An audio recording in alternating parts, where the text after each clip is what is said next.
Yes. Hi, and welcome back to Karim Talks About Economics, a podcast with your host Karim, where we discover the world together and we try to understand it from an economics perspective. Try to put things into costs and benefits and try to find the trade-offs that are made in the world today with respect to the news and those that were developed maybe hundreds of years ago. Karim Talks About Economics is it's a very spontaneous podcast. It's informative and it's open-minded.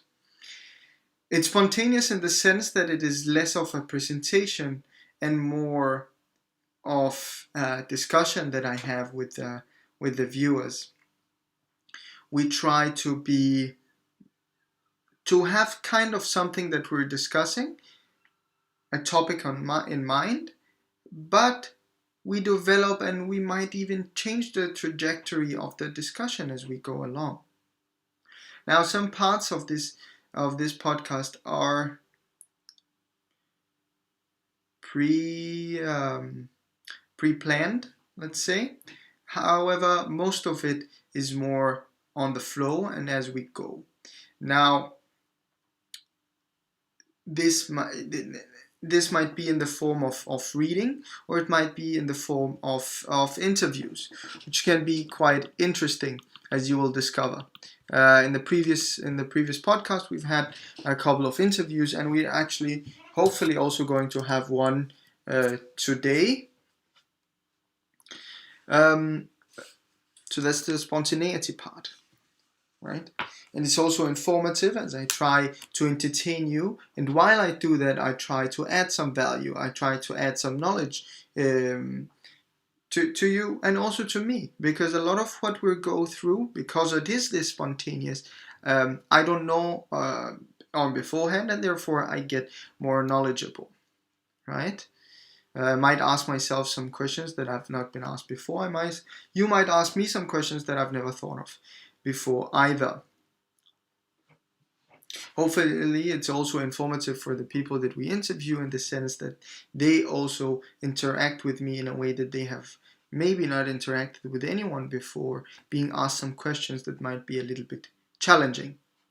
And thirdly, the podcast is open-minded as we try to see things from all points of view, rather than only sticking with an agenda in mind and focusing on that and looking at things very narrowly. We try to be as broad as possible, and that's the way that we get the most fruitful discussion and the more intriguing debates and the more intriguing ideas come to life that way as well.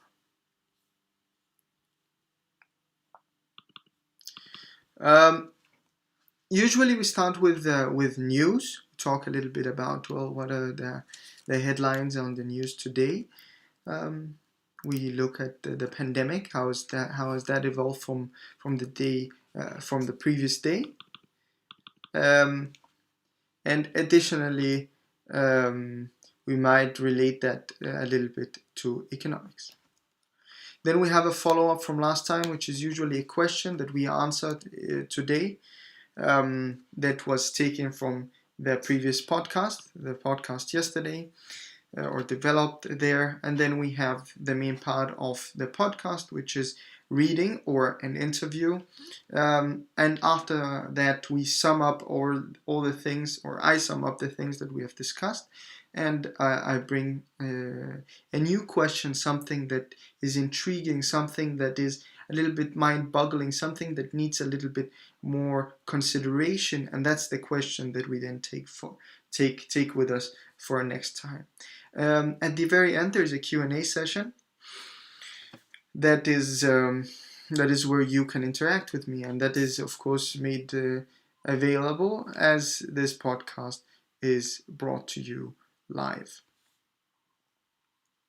So without further ado, I'll go straight to the news.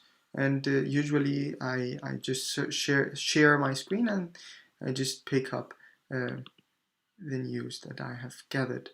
Let's see how interactive my computer is today. I can see it's not working with me. There we go. So at least on this website, which is called Worldometer, it shows that as per now, we are at 15,500,000 cases, confirmed cases of corona.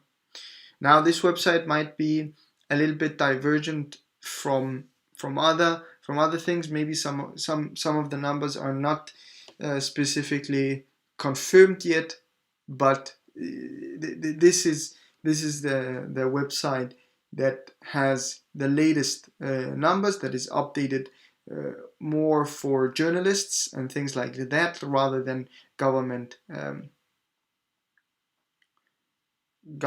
agencies. And I'm using this because it's very visual and it's very easy to understand.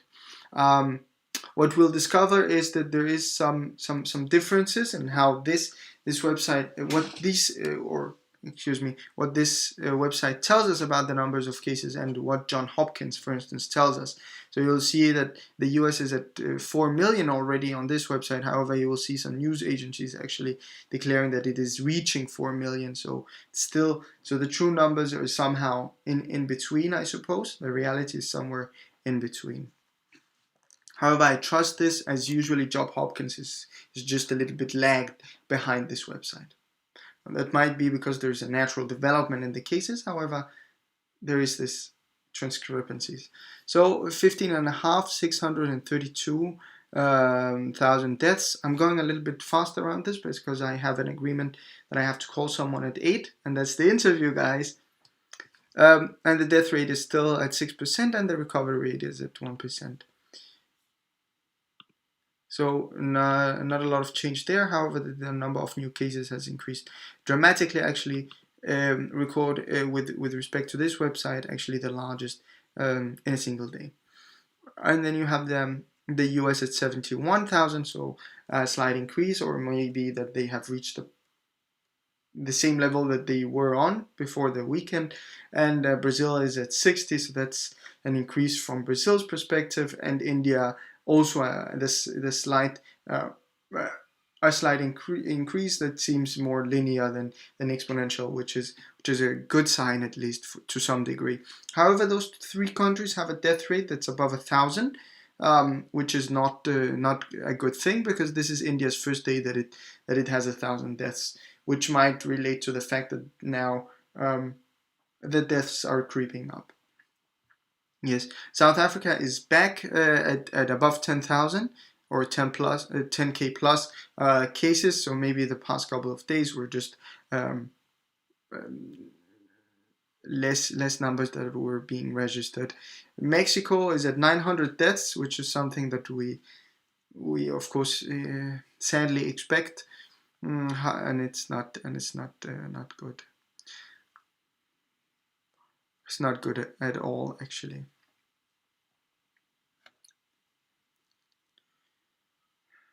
Colombia is again below 8,000, which is a good sign that maybe it's decreasing a little bit.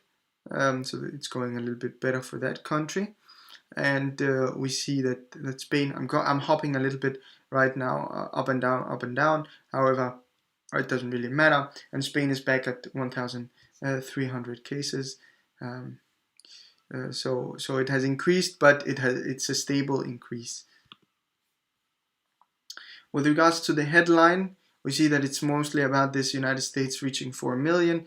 You will also find, well, this is Al Jazeera. You see that it's mostly about the US, and it's mostly about Corona.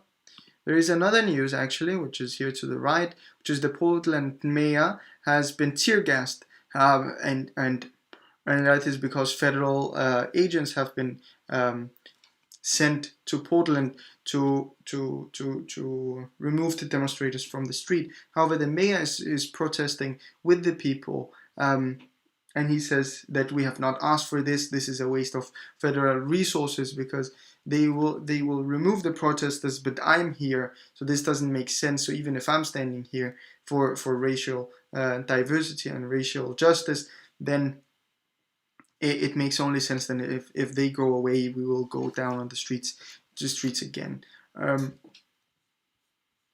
However, him being tear gassed may also tell us a little bit about the miscommunication that's happening between the federal level and the state level in the United States currently. If it's happening with the demonstration, one could only expect how it's happening with the coronavirus as well.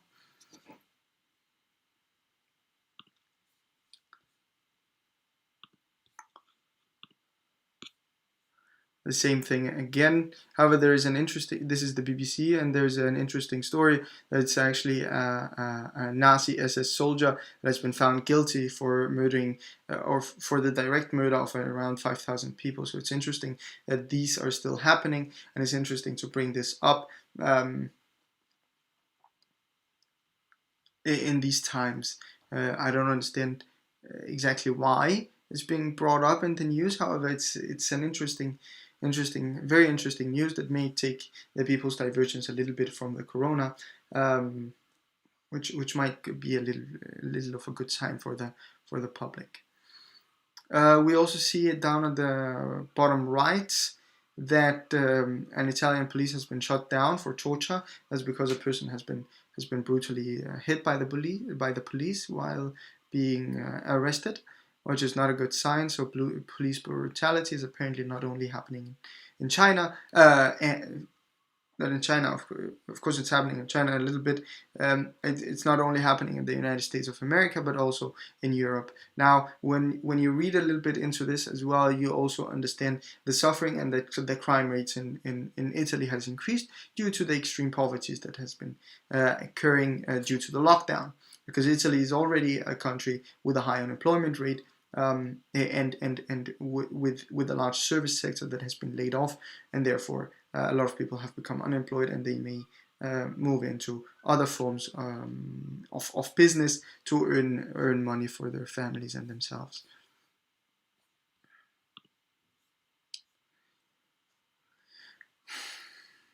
And these are the exactly same news that the US is still fearing about the coronavirus.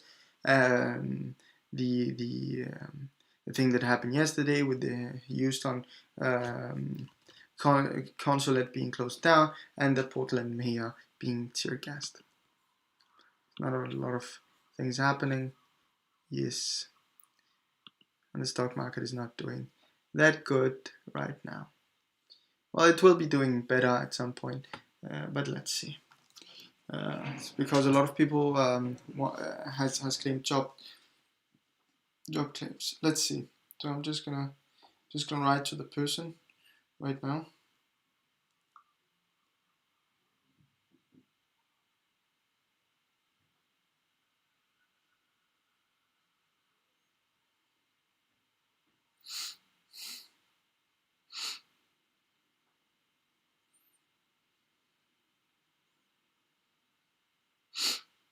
I just wrote to her if I could call her now because we said around 8 p.m.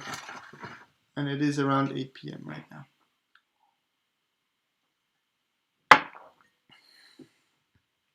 In the meantime, I can probably tell you about the question of about last time, which we proposed last time. That's not her answering. And the question was about social liberties and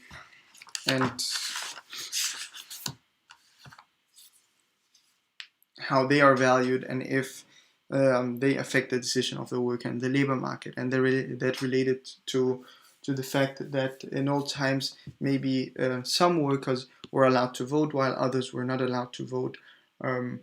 And even though the wage of those that could not vote were higher, maybe less people would want to go into that direction. Now, of course, Adam related it to the fact that that would lead to less investment into agriculture, as it was mostly the people working on farms that were not allowed to vote. However, I tried to relate it more on a general note to understand if social liberties, maybe voting, maybe the perception of the public perception. I mean, maybe also I suppose, the free time that was allowed to the worker, the working conditions would affect the person's perception of this. Not the person's perception, I think, but rather the decision of this worker to enter this work. So, of course, we know from basic economics that the more harsh the work is, the higher the wage, i.e., and the harsh, with harsh I mean really the conditions for which work is done. So that might be related to the fact of maybe the job is more difficult, it's more demanding, and that would mean that it's more risky to some degree. Maybe it's physically risking, or maybe it's risky with respect to you losing the job. If you're doing that, well, then you will want a higher wage, right?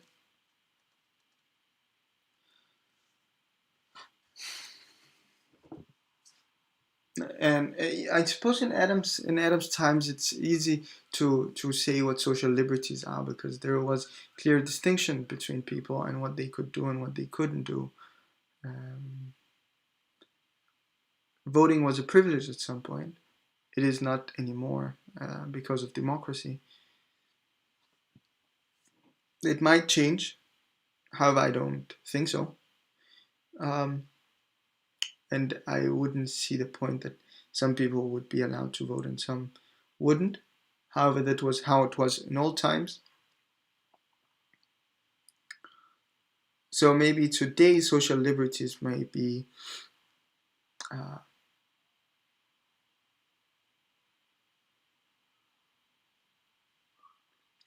maybe the times that you can.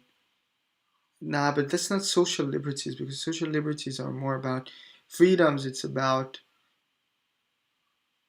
things that you're allowed to do and things that you're not allowed to do, and things that you have the privilege to do and some things that you don't have the privilege to do.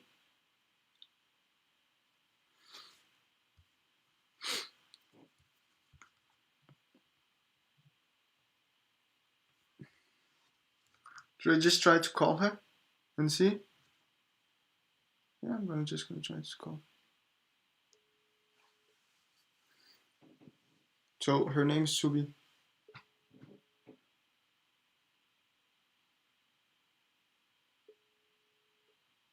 Okay, it's ringing.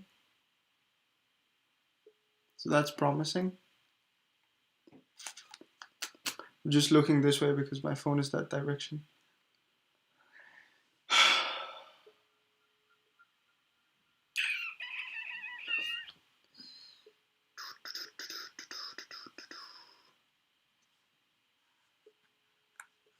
That doesn't seem good.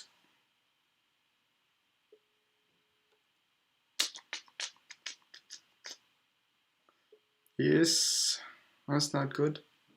Well, no answer, I suppose. Maybe she's busy. Maybe there's something, I don't know. She of course has her excuse. I don't know what it could be. But yeah, just give me a second.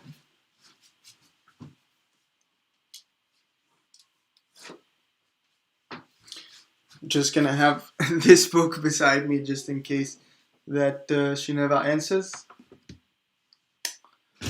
or for some reason that she says she has forgotten about it or something like that. But yeah, so with regards to social liberties, what are they today? Now, of course, I'm considering the West. I'm not considering the entire world, because that's the countries that I know about. And of course, social liberties. If I had to consider an individual on an individual level, they would probably, and I would ask maybe a social justice warrior, they would probably be about the sex of the individual, so being a male or female. They might be sexuality, i.e. the things that have, i.e. Maybe the clothing of the individual. They might also be related to the ethnicity of the individual. And then the question is, well, are they valued differently? Right? Does a company that maybe advocates for social diversity be better off than a different company, and why would it? So of course it's going to be more inclusive, right? It's going to attract more people. It will have a larger pond of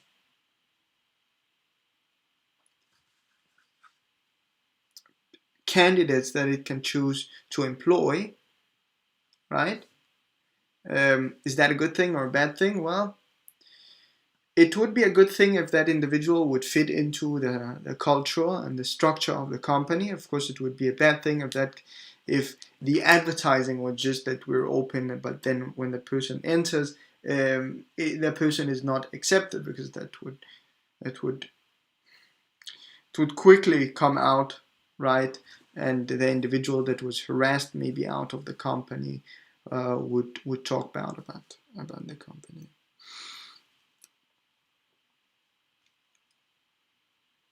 So, but does it affect people? Maybe, for instance, that the logo has been changed to be rainbow, or that at the end of a job position it says, well, we accept all genders, all sexes, all religions, and all sexes, or something like, or all, yeah, well, that is genders, I suppose. Would that make a difference? Well, inclusion, yes, but would it mean something else? And does it have any impact on the labor market? Of course, for the individual himself, well, if it doesn't say that, the person, I suppose, assumes that it's okay. When it adds that extra confident, or maybe that it's maybe a larger company that needs to think about these diversities, it's difficult to say. But does it change the decision of the worker? I doubt it. I think it's an extra reassurance for the worker, these days at least, that it has this title, or this note at the very bottom. But yeah, I really feel that I have nothing clever to say about this social liberties, because it's not a big issue right now. It was a big issue in the 18th century, I suppose, maybe even the 19th and the 20th, and part of the 20th century. But today, I don't feel that it's that big of a deal. Now, this is of course the shortest we've ever had section 1 and 2 of the podcast to be. That's because I tried to make it fastest to call this individual at 20. However, I feel that that's not going to be the case currently. And I really don't know what to do. Interesting. It's very interesting. So I think in the meantime, I'm just going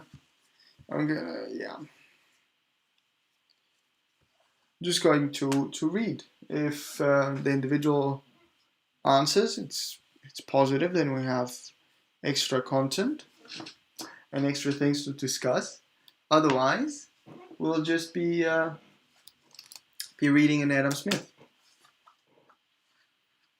Now, Adam Smith is also not a bad person to have with us, right? As we've discovered, there's a lot of stuff that he talks about that we can learn from. And if you remember, last time we reached a new chapter that's called of the rise and progress of cities and towns after the fall of the Roman Empire.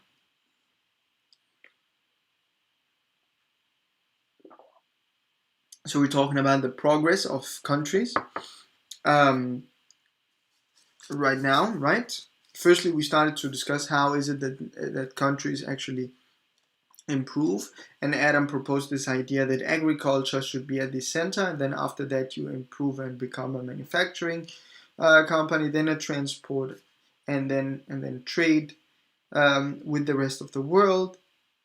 However, he then described that after the fall of the Roman Empire, a lot of countries diverged from that and did not consider agriculture and did not invest in that as much as they invested in other areas such as manufacturing and trade. And now he's going to tell us, well, how did they succeed even though they did not consider agriculture, right? So that's interesting to see. Or maybe he's going to tell us why they chose. Well, he did tell us why they did not invest in agriculture, but maybe he's going to tell us something more right now. Let's just get into it, as I can't predict what he's going to say. He's a clever guy. He's a very clever guy. Okay. So the inhabitants of cities and towns were, after the fall of the Roman Empire, not more favored than those in the country. They consisted indeed of a very different order of people from the first inhabitants of the ancient republics of Greece and Italy. These last were composed chiefly of the proprietors of lands among whom the public territory was originally divided, and who found it convenient to build their houses in the neighborhood of one another and to surround them with a wall for the sake of common defense. After the fall of the Roman Empire, on the contrary, the proprietors of land seem generally to have lived in the fortified castles on their own estate and in the midst of their own tenant and dependents. The towns were chiefly inhabited by tradesmen and merchants who seemed in those days to have been of servile or very nearly of servile condition. The privileges which we find granted by ancient characters and the inhabitants of some of the principal towns of Europe sufficiently show that they were before those grants. The people to whom it is granted as a privilege that they might give away their own daughters in marriage without the consent of their lord, that upon their deaths their own children and not their lord should succeed in their goods, and that they might dispose of their own efforts by will, must before those grants have been either altogether or very near in the same state or of villanage with the occupiers of land in the country. They seem indeed to have been a very poor, mean set of people who seemed to travel about with their goods from place to place and from fair to fair, like the hawkers and peddlers of the present time.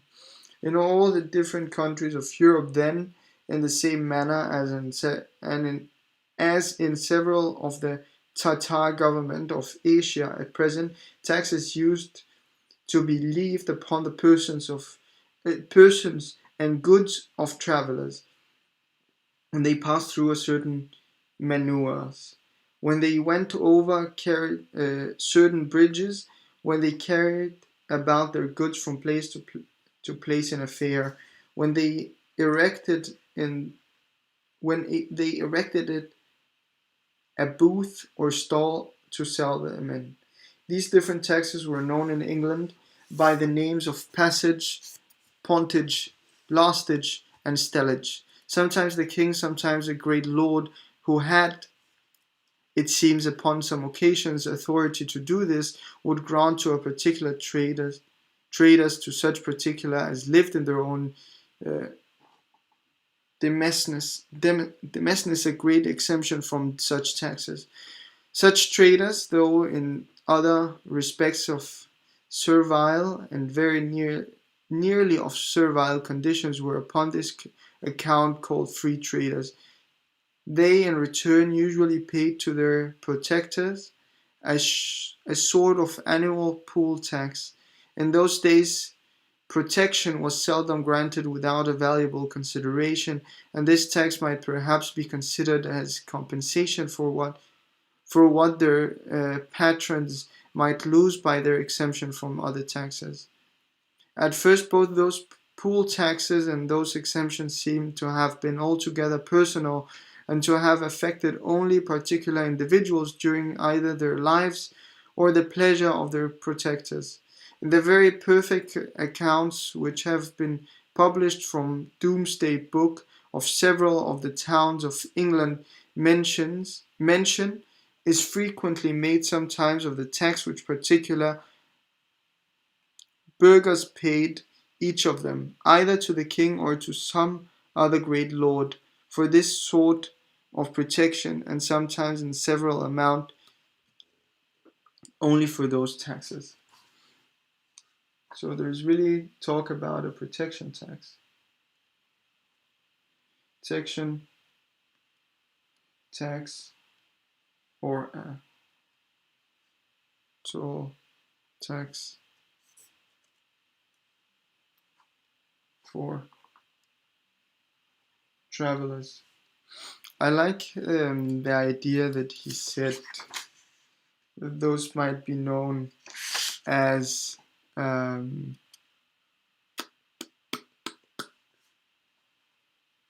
poll taxes, yes, as free traders or something like that.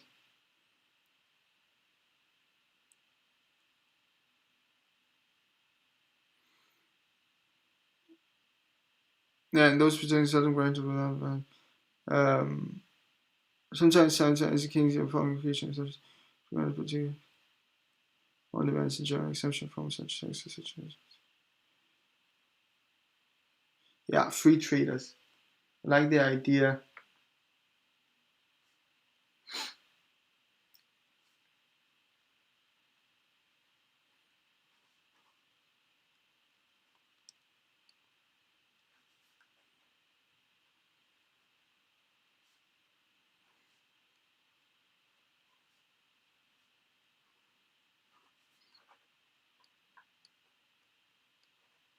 That's a great idea, because that reminds me, at least from the uh, tax-free shops that we see in airports and things like that. Now, of course, in this case, it was given to people that are very poor, right? Very poor travelers, right? However, today it's maybe the ones that are actually making the most money. However, the condition of these people are still the same, right? I'm gonna try to call the person again and see if that works.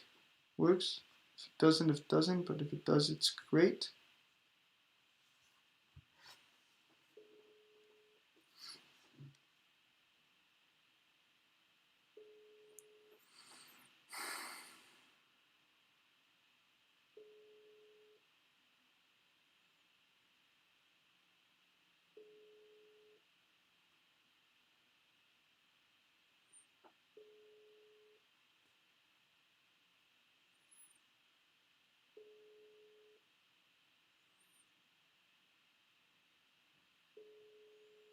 Interesting. Interesting. Interesting.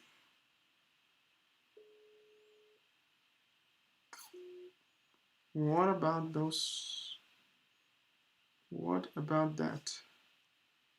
What about that?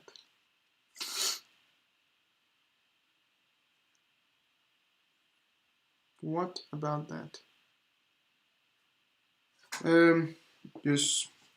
I suppose there's nothing to do now than just to continue reading.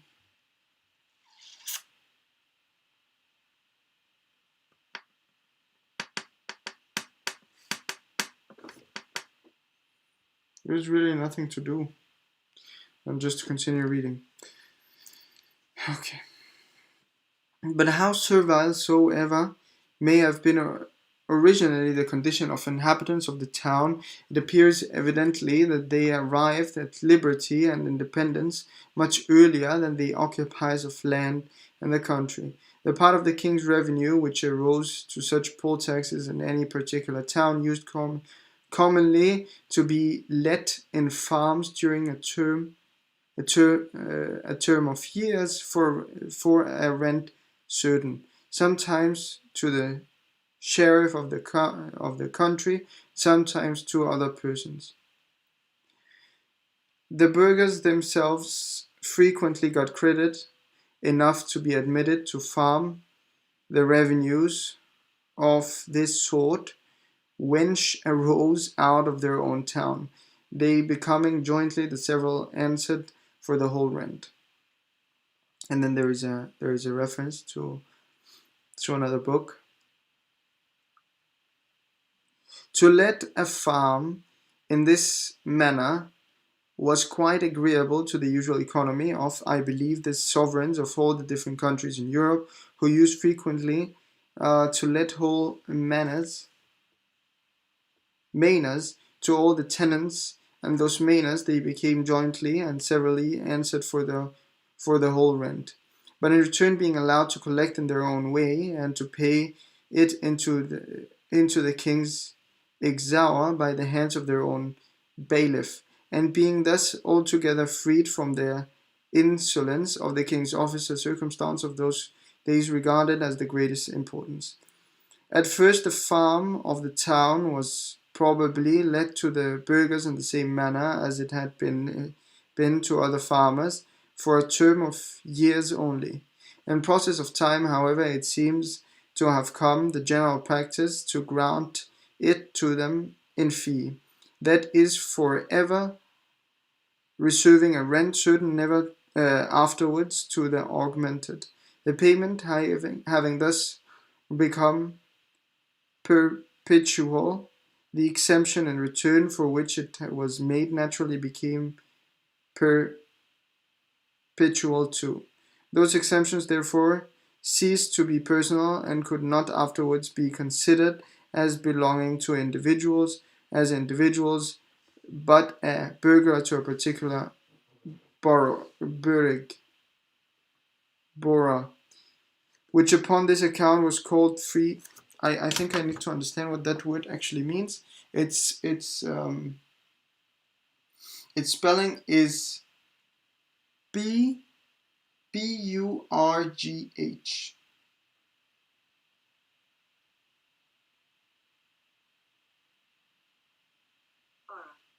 Borough. A borough or chartered town. Borough. For a reason has been called free boroughs or free traders. Along with this grant, the important privileges upon mentioned, that they might give away their own daughters in marriage, that their children should succeed to them, and that they might dispose of their own effects by will, were generally bestowed upon the boroughs of the town to whom it was given. Whether such privileges had before been usually granted along with the freedom of trade to particular boroughs as individuals, I know not. I reckon it not improbable that they were, though I cannot produce any direct evidence of it. But however this may have been, the principal attributes of villages and slavery being thus taken away from them, they now at least became really free in our present sense of the word freedom. Nor was this all. They were generally at the same time erected into commonalty or corporations with the privilege of having magistrates of town councils of their own, of making bylaws for their own government, of building walls for their own defense, and of reducing all their inhabitants under a sort of military discipline by obliging them to watch the ward that is as anciently understood to guard the defense those walls against all attacks and surprises by night as well as by day. In England, they were generally exempted from suit to 100 and county courts and all such pless as should arise among them.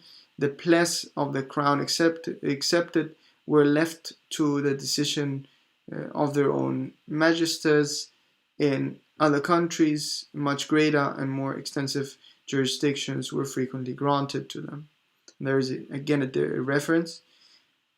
It might probably be necessary to grant to such towns as were admitted to farm their own revenues some sort of compulsive jurisdiction to oblige their own citizens to make payment. In those disorderly times, it might have been extremely inconvenient to have left them to seek this sort of justice from any other tribunal, but it must seem extraordinary that the sovereign of all the different countries of Europe would have exchanged in this manner for a rent certain, never more to be augmented, that branches of the revenue, which was perhaps of all others the most likely to be improved by the natural course of things, without their expense or attention of their own, and that they should besides have in this manner voluntarily erected a sort of independent republics in the heart of their own dominions.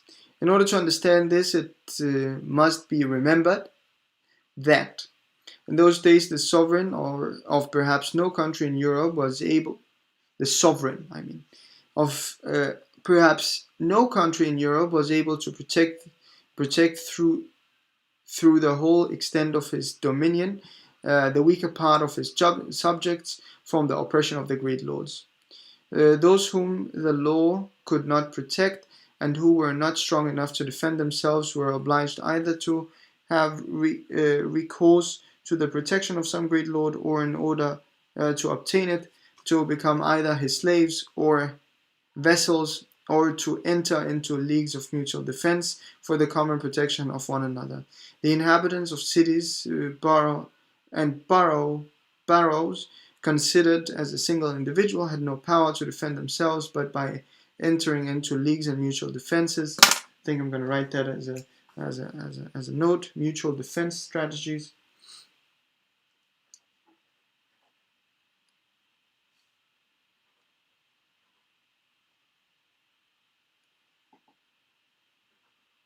For the poor and weak, cities and farmers. Mutual defenses with the neighbors were they were capable of making no contention resistance. The Lord, despite the borrowers, whom they considered not only a different order, but a parcel of emancipated slaves, almost of a different species from themselves. The wealth of the borrowers never failed to provoke their envy and indignation, and they plundered them upon every occasion without mercy and remorse. The borrowers naturally hated and feared the lords. The king hated and feared them too. But borrowers, perhaps he might despite, he had no reason either to hate or fear the borrowers. Mutual interests therefore disposed them to support the king, and the king to support them against the lords. They were the enemies of his enemies, and it was his interest in render as secure and independent of those enemies as he could, by granting them magistrates of their own, their privilege of making bylaws for their own government, that of building walls for their own defense, and the reconciliation of the inhabitants under sort of military discipline. He gave them all the means of security and independence of the barons, which it was in his power to bestow. Without the establishment of some regular government of this kind, without some authority to compel their inhabitants to act according to some certain plan or system. No voluntary league of mutual defense could either have affected them any permanent security or have enabled them to give the king any considerable support. By granting them the farm of their own in fee, he took away from those whom he wished to have for his friends, and if one may say so, for his allies, all ground of jealousy and suspicion that he was ever afterwards to oppress them, either by raising the farm rent of their town, or by granting it to some other farmer. Okay, the princes who lived upon the worst terms with the barons seemed accordingly to have been the most liberal in grants of this kind of the borrowers. King John of England. Now he's really talking about politics and about like conflict of interests.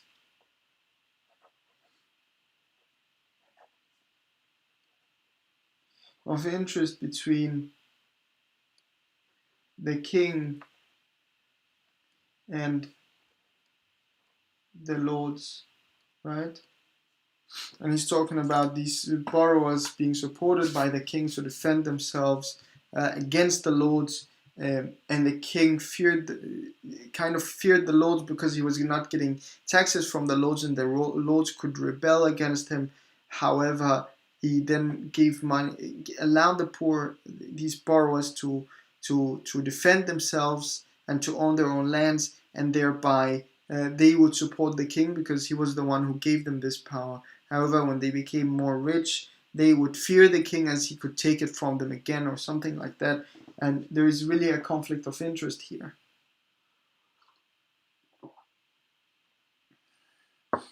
And it's going back and forth, and it's a little bit more politics than anything else.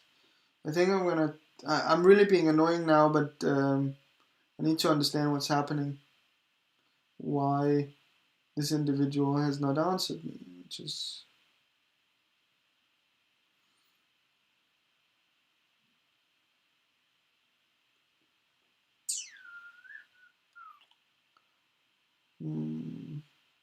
maybe cold feet about entering this podcast, but I don't know. Could be. It's understandable, maybe, but I don't know why. It's very friendly. Maybe I'm just gonna try to call her on her phone. Maybe WhatsApp is not working or something. I don't know.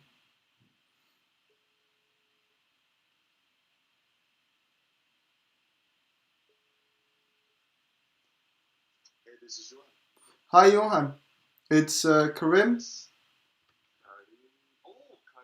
Yes. How are you doing? I'm good. Yes, okay. It's because I wanted to talk to Subi. We had an arrangement at 8 o'clock, but yeah, she didn't see it on WhatsApp, so I thought to call her on the phone. I was just lying sick. Oh, So really? That's so bad. could try to like wake up, but I think she's sleeping. I mean, I've been trying to. I think she's gonna wake up anyway soon because I'm making dinner. But I don't think so. She doesn't have much voice. Yeah, okay. Then because the idea is that I've started a podcast and we had talked about her being my guest in this podcast today, but Yeah. I mean, if maybe she's like sleeping, it doesn't work out. do you have an idea for like another date? I can just tell her that. Well, it's really up to her, right? Yeah, I don't know when you I release the made it podcast, so I made it really open for her, so I don't know. okay. Well, I will tell her. Well, okay, I can tell you that I can't Monday and until Friday or Saturday next week. I can do this weekend if she's feeling a little bit better, Okay, you could do Monday. or maybe the weekend after that, or maybe the week after that. I mean. Okay, I will tell her that. Yes. And yeah, I hope she gets to feel better. That it's really sad to hear. Oh no, it's not a problem. I just think it's a flu or something. Well, these difficult. We're living in difficult times, Yeah, but she's Chinese. She's like instantly immune to corona. Oh my I god. can only say that when she's sleeping, of course. Yeah, understandable. But okay, I will tell her. Yes, okay. Have a nice night and good luck with the podcast. Yeah, man, thanks. You have fun, man. And have a good weekend when you reach that point in your week. Oh, I already reached it. I'm off tomorrow. So Nice. This weekend for me. Okay, great. Okay. Okay, see you. Have a nice night. Bye. Bye-bye. So yes, there we heard that she's apparently sick, which is not good in these difficult times, of course. We wish her all the best. We hope that she gets through this. Would of course have been nice to know it on beforehand, but yeah, it is what it is. So I suppose the idea is just that we continue here with the podcast. It's not gonna. I don't think it's gonna be long because, yeah, I hadn't planned on doing this. I had really planned on doing the questions. Really planned some nice questions, and as you could hear from the phone call, she is from China, so it was mostly concerning questions from China, questions about China and things like questions and things of that sort. But let's continue from King George of England, right? So King George of England, for example, appears to have been a most munificent benefactor of his town, and then there is a citation. Philip the First of France lost all authority of his barons towards the end of his reign. His son Lewis, knew afterwards by the name of Lewis the Fat, consulted according to Father Daniel with the bishops of the royal demences concerning the most proper means of restraint the violence of the great lords. The advice consisted of two different proposals. One was the erect of new order of jurisdictions by establishing magistrates and a town council in every considerable town of his demesnes. The other was to form a new militia by making the inhabitants of those towns, under the command of their own magistrates, march out upon proper occasions to the assistance of the king. It is from this period, according to the French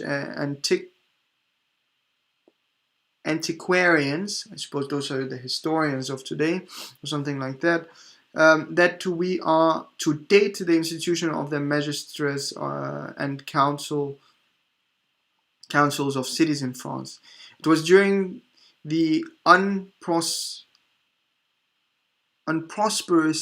reigns of the princes of the house Sugbain that the greater part of the free town of Germany received the first grants and their privileges, and that the famous Hanseatic League first became formidable. And then there is a reference. The militia of the cities seems in those times not to have been inferior to that of the country, and as they could be more readily assembled upon any sudden occasion, they frequently had the advantage in their dispute to the neighboring lords. In countries such as Italy or Switzerland, in which on account either of their distance from the principal seat of government, of the natural seats of the country itself, or of some of the reason that their sovereign came to lose the whole of his authority, the cities generally became independent republics, and conquered all the nobility of their neighborhood, obliged them to pull down their castles in the country, and to live like the peaceable inhabitants in the city. This is the short history of the Republic of Berne, as well as the several other cities in Switzerland. if you accept Venice for of that city, the history of somewhat different and the history of all the considerable Italian republics, of which a great number arose and perished between the end of the 12th and the beginning of the 16th century. Countries such as France and England, where the authority of the sovereign, though frequently very low, never was destroyed altogether, the cities had no opportunity of becoming entirely independent. They became, however, so considerable that the sovereign could impose no tax upon them beside the stated farm rent of the town without their own consent. They were therefore called upon to send deputies to the General Assembly of the State of the Kingdom, where they might join with the clergy and the baron in granting, upon urgent occasion, some extraordinary aid to the king. Being generally too more favourable to his power, their deputies seem sometimes to have been employed by him as a counterbalance in those assemblies to the authority of the great lords, hence the origin of the representation of barrows in the States General of all great monarchies in England. Order and good governments, and among with them the liberty and security of individuals, were in this manner established in cities at a time when the occupiers of land in the country were exposed to every sort of violence, but men in this defenseless state naturally contented themselves with their necessary subsistence, because to acquire more might only attempt the injustice of their oppressors. So no incentive to create more capital from the farmer's perspective, as they might be attacked and plunged, or at least taxed higher. So that's of course a problem, right? That you don't have the incentive. So no incentive to produce more and become rich, because everything would be taken from you. So what's the reason, right?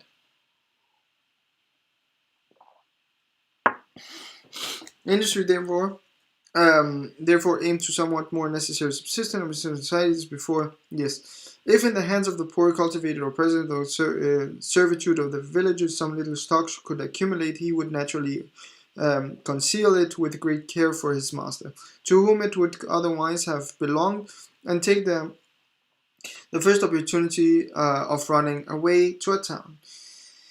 The law was at this time so indulgent to the inhabitants of towns, and so desirous and diminishing to the authority of the lords over those of the country, that if he could conceal himself from the pursuance of his lord for a year, he was free forever.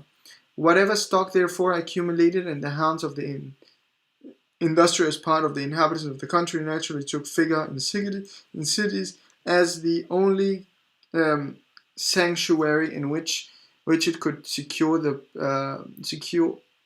be secure to the person that acquired it. The inhabitants of a city, it is true, must always ultimately derive their subsistence and the whole materials and means of their industry from the country, but those of a city situated near either the sea coast or the banks of a navigable river are not necessarily confined to derive from the country in their neighborhood.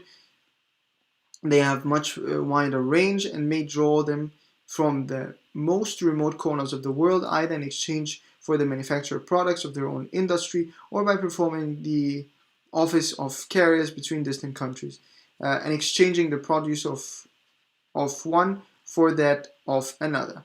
A city might, in this manner, grow up to great wealth and splendor, while not only the country in its neighborhood, but all those to which it traded were in poverty and wreckedness.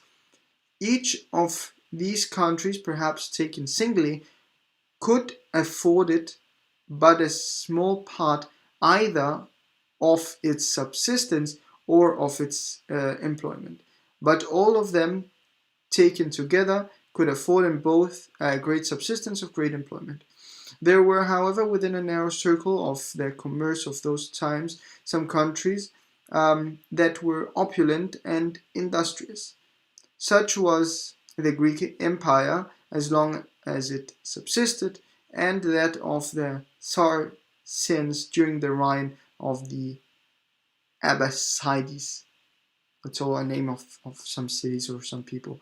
Such too was Egypt till it was conquered by the Turks, some parts of the coast of Barbary, and all those provinces of Spain which were under the government of the Moors. The cities of Italy seem to have been the first in Europe which were raised by commerce to any considerable degree of opulence. Italy lay in the center of what was at the improved and civilized part of the world. The Crusaders too, though by the great waste of stock and destruction of inhabitants which they occasioned, they must necessarily have retarded the progress of greater part of Europe, were extremely favored to that of some Italian cities. The great armies which marched from all parts of the conquest of the Holy Land gave extraordinary encouragement to the shipping of Venice, Genoa, and Pisa, sometimes in transporting them. Now there is a word that I've never seen before, thither, and always in supplying them with provisions. They were the commissaries, if one may say so, of those armies, and the most destructive frenzy that ever baffled the European nations was a source of opulence to these republics. The inhabitants of trading cities, by importing the improved manufactured and expensive luxuries of rich countries, afforded some food to the vanity of the great proprietors, who eagerly purchased them with great quantities of food produce of their own land. The commerce of the part of Europe in those times accordingly consisted chiefly in the exchange of their own root for the manufactured produce of more civilized nations. Thus the wool of England used to exchange with the wines of France, and the fine cloths of Flanders, in the same manner as the corn in the Poland is at this day exchanged for the wines and brandies of France, and for the silks and velvets of France and Italy. So I suppose the idea here, of course, there is a lot of ideas that we've gone through, but the main item is that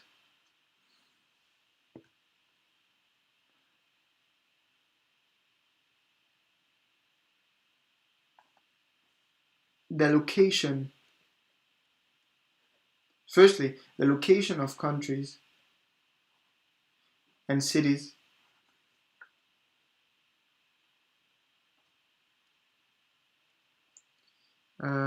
impact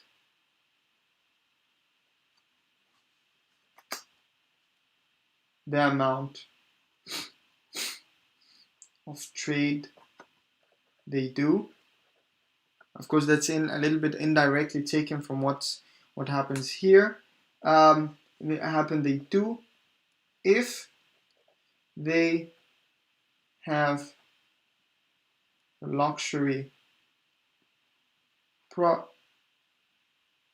products they can exchange them for a lot of rude produce from a great lord, right?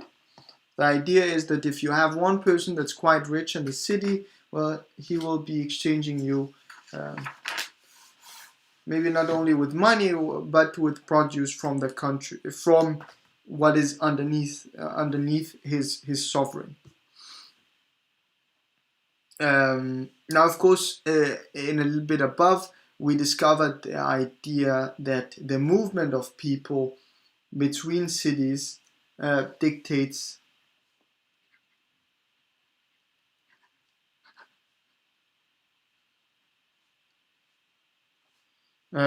people in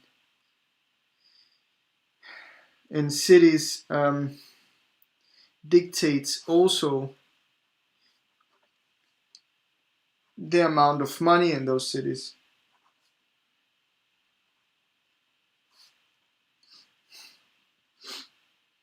And maybe they also lie in the middle where people have to run through that area. And if they have to run through this area to reach a different point, well, they will do trade in this part and they will add to the value of that country or that city that will prosper. Or at least they will find some people that they can trade with, and therefore this place would prosper. So let's continue. A taste for the finer and more improved manufacturers was in this manner introduced by foreign commerce into countries where no such works were carried on. But when this taste becomes so general to occasion considerable demand, the merchants, in order to save the expense of the carriage, naturally endowed to estimate some manufacturers of the same kind in their own country. Hence the origin of the first manufacturers for distant sale that seem to have been established in the western provinces of Europe after the fall of the Roman Empire. No large country, it must be observed, ever did or could subsist without some sort of manufacturing being carried on in it. That's an interesting one.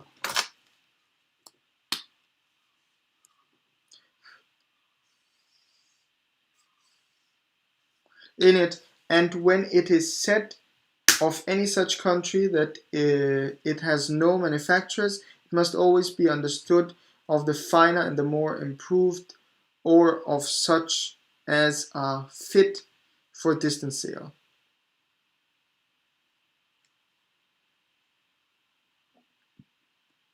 Okay, in every large so I suppose this is a nice quote, actually. So no large country, it must be observed,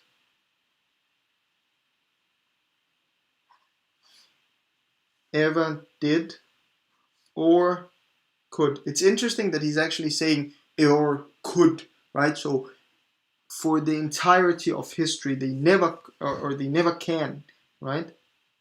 Maybe could he means in the past, but here he means it really in the future. Could subsists without, so survive or prosper or continue to exist.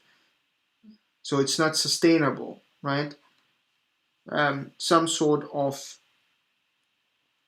manufactures being, and that's mostly because this country would never be creating value, right? This country would never be creating value. It would only be taking value and then working on arbitrages, and maybe that's not enough to maintain a country to prosper for a considerable amount of time. So let's read again this part, or let's start from the beginning of the sentence or this paragraph. So no large country, it must be observed, ever did or could subsist without some sort of manufactures being carried on in it. And when it is said of any such country that it has no manufacturers, it must always be understood of the finer and more improved, or of such as are fit for distant sale. In every large country, both the clothing and the household furniture, or the far greater part of the country, are the produce of their own industry. This is even more universally the case in the poor countries, which were commonly said to have no manufacturers, than in the rich ones that were said to abound in them. In the latter you will generally find both the clothes and household furniture of the lowest rank of people, a much greater proportion of foreign productions than in the former. In the latter you will generally find both the clothes and the household furniture and lower rank of people, a much greater proportion of foreign productions than in the former. Okay, those manufacturers which are fit for a distant sale seem to have been introduced into different countries in two different ways.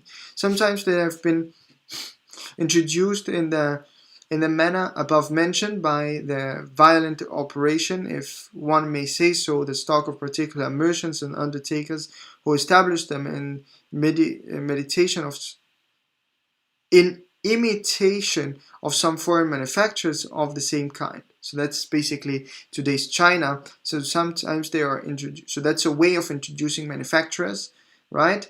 So these manufacturers, therefore, are the offspring of foreign commerce, and such seem to have been the ancient manufacturers of silk, velvet, and brocades, which flourished in Lucca during the 13th century.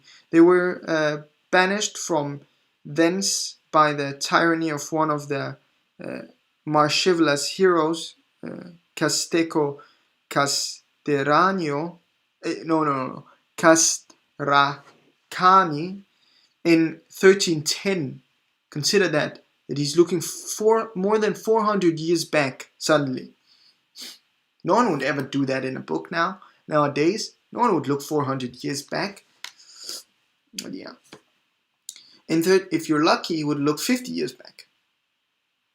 Or 20. Or 30. Okay, but let's go. In 1310, 900 families were driven out of Lucca, of whom 31 retired to Venice and offered to introduce there the silk manufacture. And then there is a reference.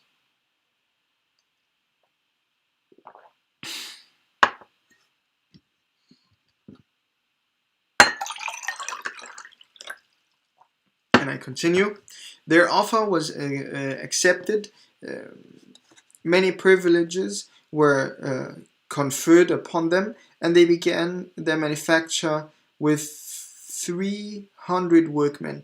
Such too seem to have been the manufacturers of the fine clothes of that anciently flourished in Flanders, and which were introduced into England in the beginning of the reign of Elizabeth, and such are the present silk manufacturers of Lyon and Spitalfields.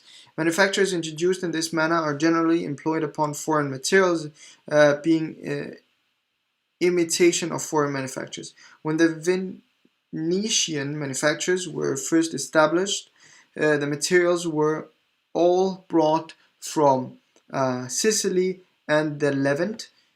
The more ancient manufacturers of Lucca was likewise carried on with foreign materials. The cultivation of mulberry trees and the breeding of silkworms seem not to have been common in the northern part of Italy before the 16th century. Those arts were not introduced into France till the reign of Charles IX. The manufactures of Flanders were carried on chiefly with Spanish and English wool. Spanish wool was the material not of the first woolen manufacturers of England, but of the first that was fit for distant sale. More than one half the manufacturers of Lyon manufactures is at this day foreign silk. When it was first established, the whole, or very nearly the whole, was so. Not part of the materials of the Spitfields manufactures is ever likely to be the produce of England.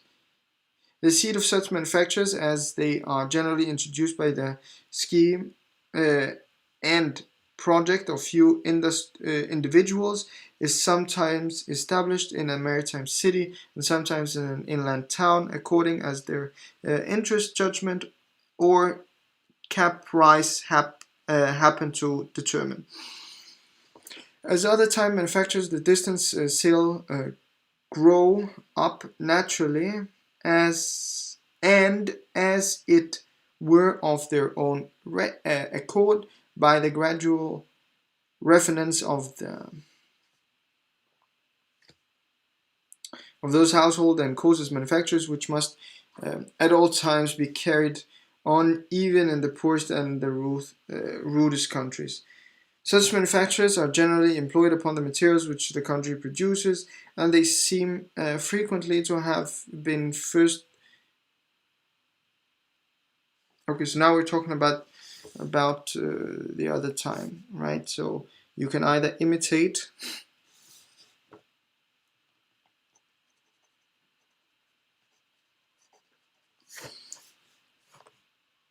So on other manufacturers for distance sale grew up naturally. So you can either grow it naturally or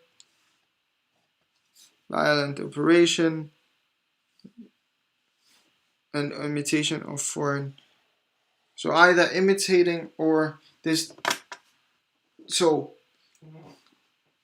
idea of growth in foreign trade, either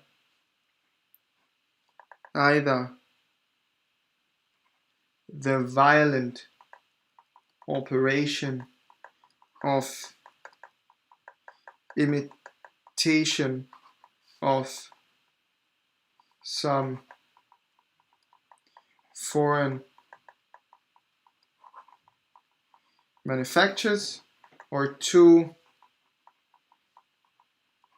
the natural growth. Such manufactures are generally employed upon the materials which the country produces, and they seem frequently to have been first refined and improved in such inland countries as were not indeed at a very great but a considerable distance from the seacoast, and sometimes even from all water carriage. An inland country naturally fertile and easily cultivated produces a great surplus of provisions beyond what is necessarily for maintaining the cultivators, and on account the expense of land carriage and inconveniency of river navigation, it may frequently be difficult to send this surplus abroad. Abundance therefore renders provisions cheaper and encourages a great number of workmen to settle in the neighborhood, who find that their industry can there procure them more of the necessaries and conveniences of life than in other places. They work up the materials of manufactures which the land produces and exchanges their finished work, or what is the same thing, the price of it, for more materials and provisions. They give a new value to the surplus part of the root produce by saving the expense of carriage it to the waterside or to some distant market, and they furnish the cultivators with something in exchange for it that is either useful or agreeable to them, upon easier terms than they could have obtained it before. The cultivators get a better price for their surplus produce and can purchase cheaper other conveniences which they have occasion for. They are thus both encouraged and enabled to increase the surplus produced by other improvement of better cultivation in the land and as the fertility of she land had given birth to the manufacturers, so the progress of manufacturers reaches upon the land and increases still further its fertility. The manufacturers first supply the neighborhood, and afterwards, as their work improves, they refines more distant markets. For though neither the root produce nor even the course of manufacturers could, without the greatest difficulty, support the expense of considerable land carriage, their refines and improved manufacturers easily may. In a small bulk, it frequently contains the price of a great quantity of root produce. A piece of fine cloth, for example, which weighs only 80 pounds, certainly in it the price, not only the 80-pound weight of wool, but sometimes a several thousand weight of corn, the maintenance of the different working people and of their immediate employer. The corn, which could with difficulty have been carried abroad in its own shape, is in this manner virtually explored in that of the complete manufacturers and may easily be sent to the remedies corners of the land. Corners of the world, not of the land, of the world. In this manner, have grown up naturally and as it were of their own accord the manufacturers of Leeds, Halifax, Sheffield, Birmingham, and Wolverhampton. Such manufacturers are the offsprings of agriculture in the modern history of Europe. Their extension and improvement have generally been posterior to those which were the offspring of foreign commerce.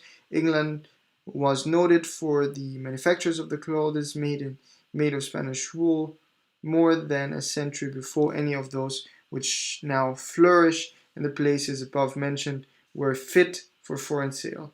The extension and improvement of these last could not take place, but in consequence of the extension and improvement of agriculture, the last and greatest effect of foreign commerce of the manufacturers immediately introduced by it, and which I shall now proceed to explain.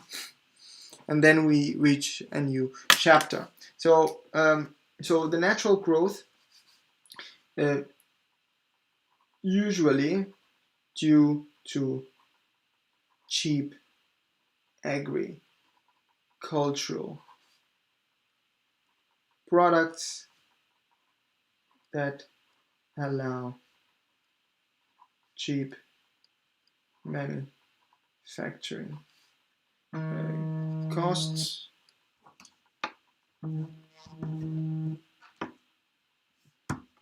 So that's my brother. I'm not going to take it now because everyone knows that between 8 and 12 one should not call me because I'm doing the podcast. But so cheap manufacturing costs, and this usually happens in land. Okay. And the chapter that we've reached is now called How the Commerce of Towns Contributed to the Improvement of the Country. Now, of course, in this last paragraph, it is obvious that Adam prefers the second way of increasing foreign trade than to the first. So,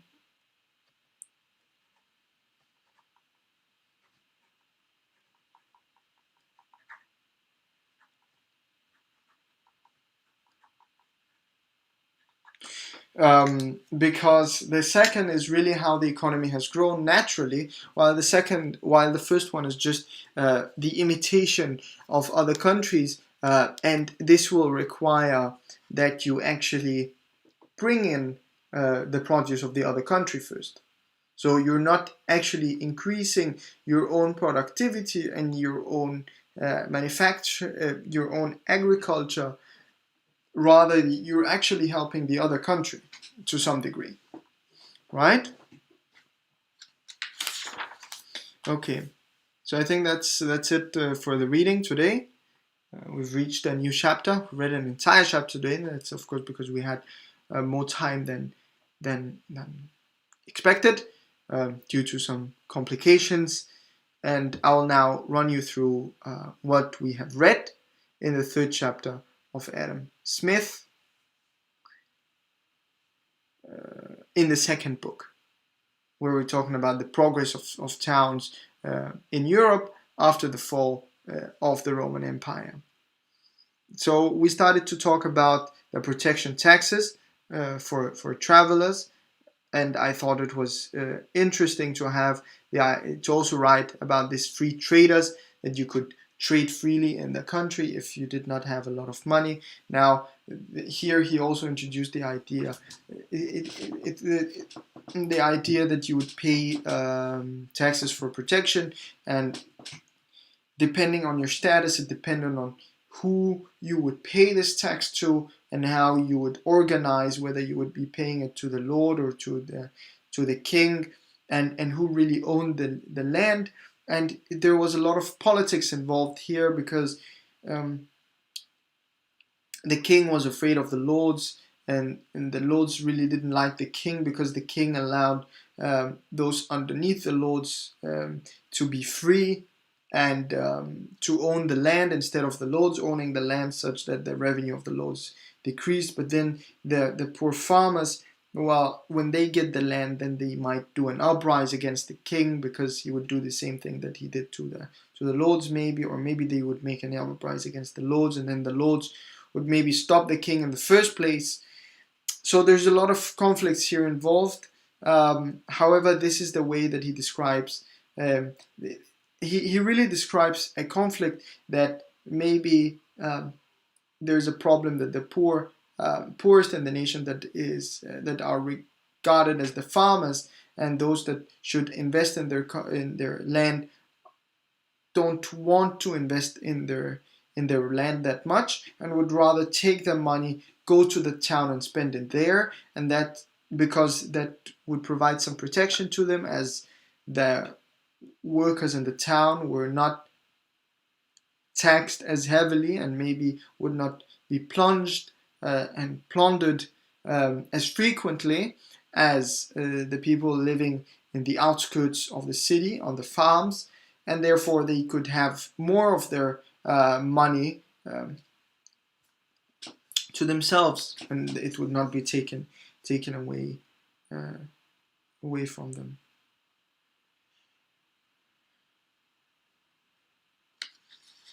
Yes, so there was no incentive to create capital really for these farmers, rather than just to send it somewhere else, because if they were not plundered or anything, well, then people would see that they are getting richer, and then the lords or the king would be more lenient towards higher taxes, as he had to get the most out of these lands that he actually owned. And sometimes these farmers were looked upon as slaves, or maybe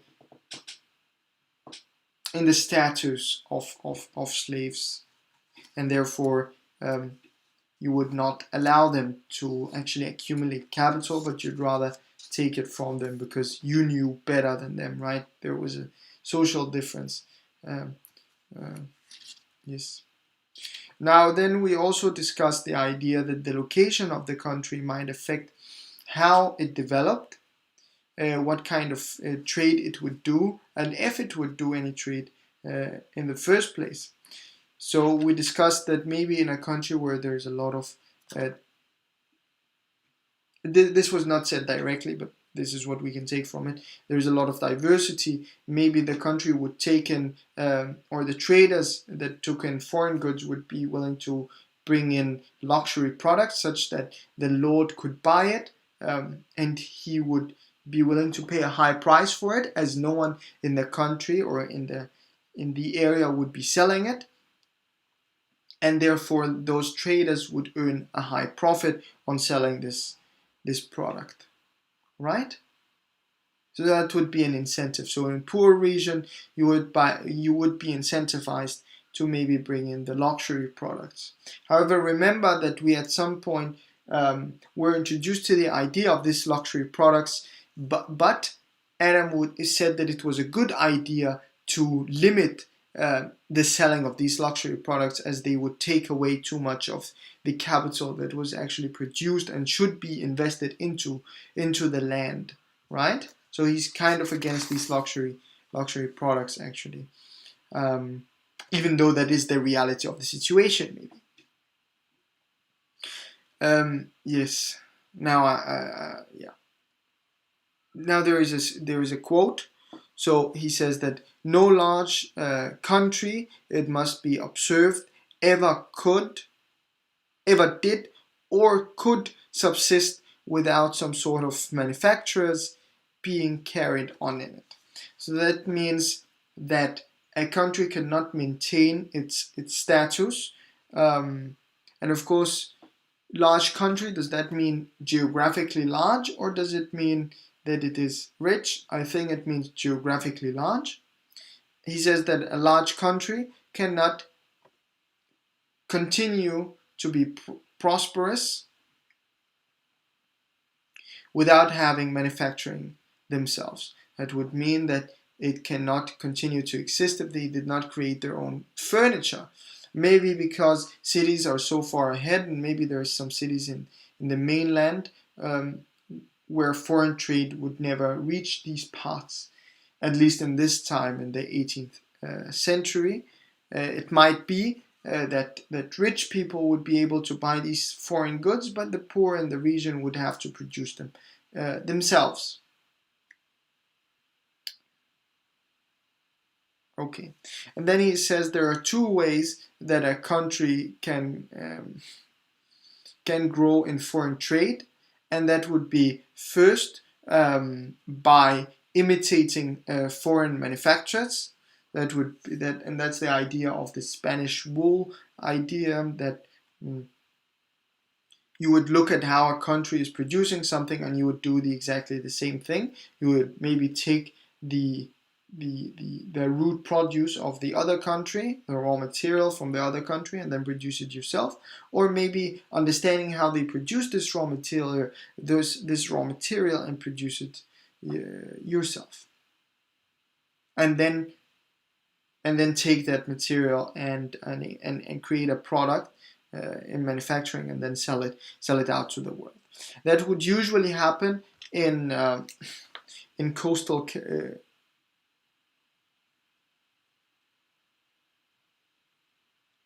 coastal cities, as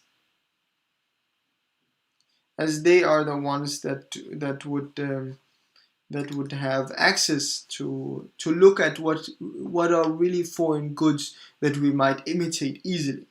And the other way would be the natural way, which usually happens in inland countries or cities, where it's maybe not expensive to get other things, but it's cheap to produce yourself, and therefore people would situate around this city.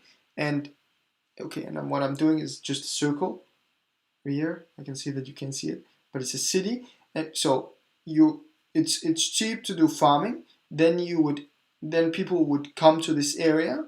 It would get larger, and people would do manufacturing suddenly, right?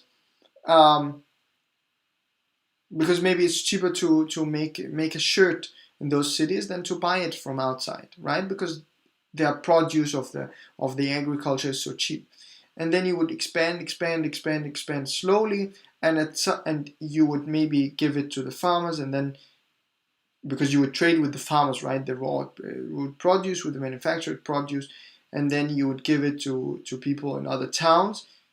In inland trade, that's what we discussed before discussing the fall of Rome and the development of Europe, if you remember. And then it would expand, and at some point you've covered the entire country, or at least a significant part of the country that is worth giving, and those that are willing to buy, and then you would start trading with the outside world.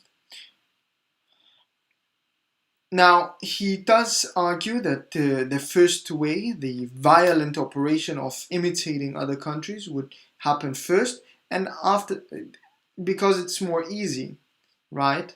It takes less time. It's easy to look at their country, it's producing this, let me also produce it and try to sell it. However, the natural growth is more sustainable, as it's really something that you've understood and something that you've perfected. And I think that's it for the sum up. Now it's about finding a question for next time, and the question is going to be,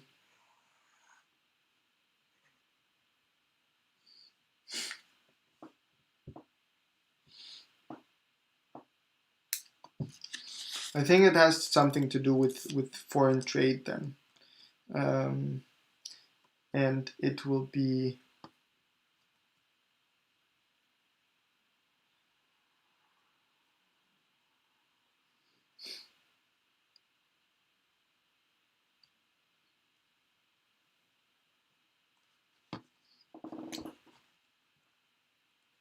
how can foreign trade expand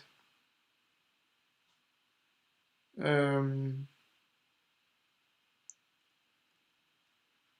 without affecting the manufacturing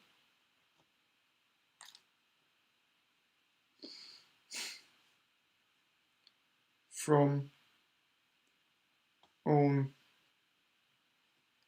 This is a bad question, because what am I trying to ask here? I'm really interested in whether it is better really to do this natural growth than the foreign imitation, right? So that's really the question. And then the idea is, um,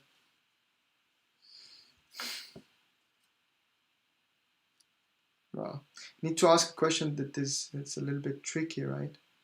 Something that will let us think a little bit about the fundamentals. Um,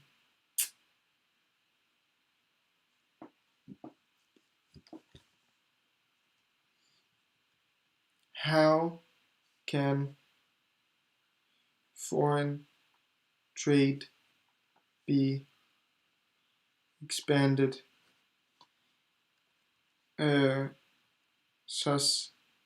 sustainably using violent operation of imitation?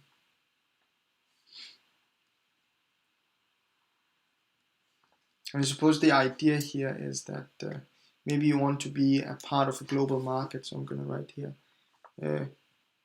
want to be a part of a global market. And I'm going to say, think e.g. iPhone, right? Because it's there's a lot of products that are common all over the world. So the question is, you want to imitate them because everyone wants a phone, and it's not something that naturally grows today.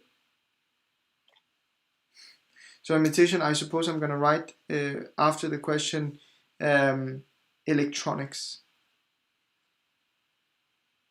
electronics and online services.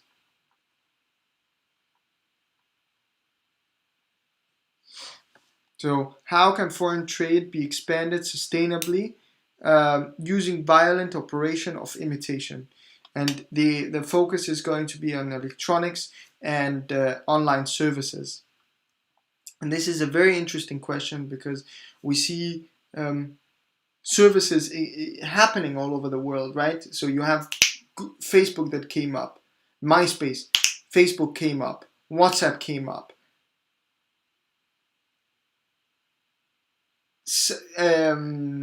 There's a lot of Skype came up. There is a lot of now, of course, those are in the same country, but we can consider there's a Chinese version of Facebook.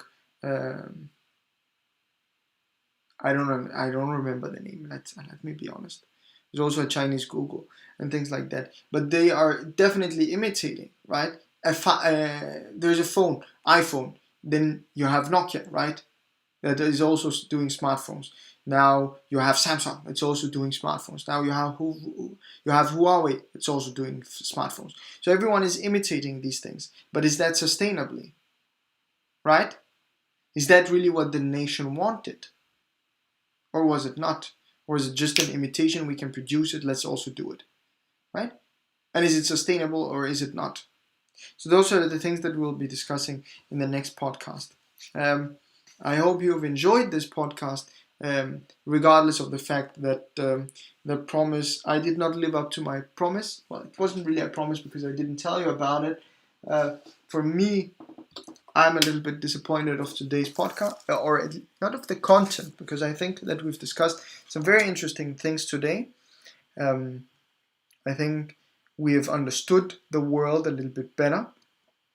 Things I think we've learned and got a perspective into the world that we have not had before. And of course, I have to check if there are any Q&A before I continue this discussion. There are none.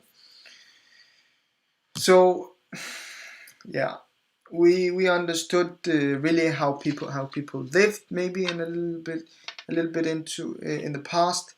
We understand how people feared for their money in the past, and how difficult it was to maintain earned money, right, in the past, because everything was taken away. And without further ado, I thank you all for listening. And yeah, take care. But as per usual, this is not the end. There's, of course, a motivation at the very end. And the motivation is going to be said right now.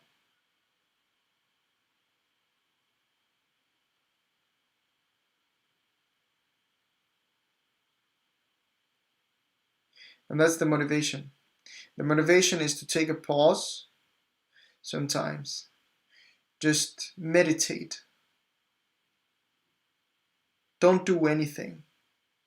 Try to give yourself a break once in a while. If you've worked hard for a long time, pause. Don't think. Try not to think, at least. Try not to do anything. Just complete silence. Try that. Just calm down. Don't stress. Don't burn yourself. Don't burn out. Just take it slow sometimes.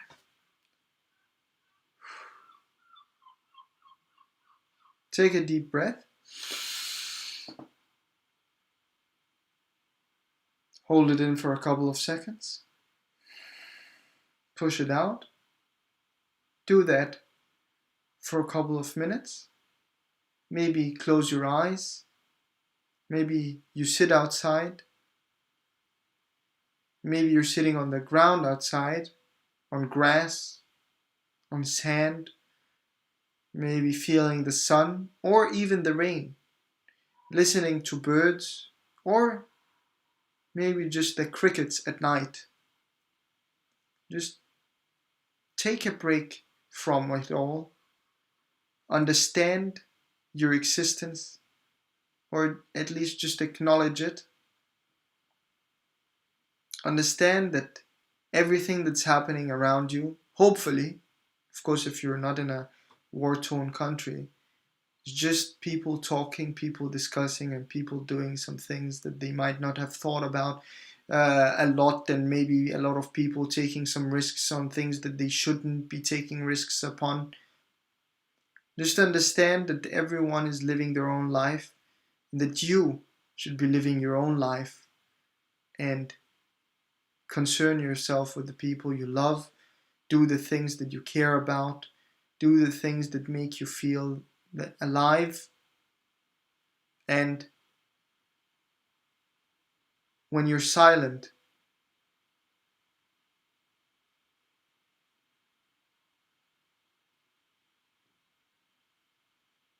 start to understand the meaningless, maybe, of a lot of things that are not necessary in your life. It's not about being minimalistic, but it's about understanding what is really worth your time. When you're silent, you've removed everything, and then slowly but steadily you're adding things on. So it's nice to have a shutdown, because sleeping is not a shutdown. It's just a snooze, but it's just a okay. That was the body taking a break, but it was not you taking a break. But you need to take a break yourself. Not your body, you as an individual. You need to actively take a break. You take a break, then after that break, you slowly but steadily add on things to your life. And the things that you add on should be the most important. You will discover that those things are the most important things. Because if something is not important, forget about it. Someone annoys you, forget about it. It's not important. You've taken a break. Everything that has happened so far is deleted.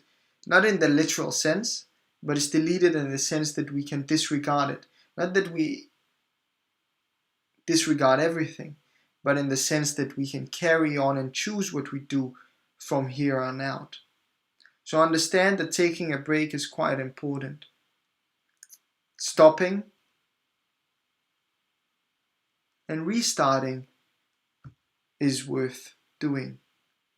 And with that, I'd like to say that I love you all, and I'm very honored that you have allowed me to do this, and that you're willing to listen to me, and you're willing to stay with me, and to enjoy time with me.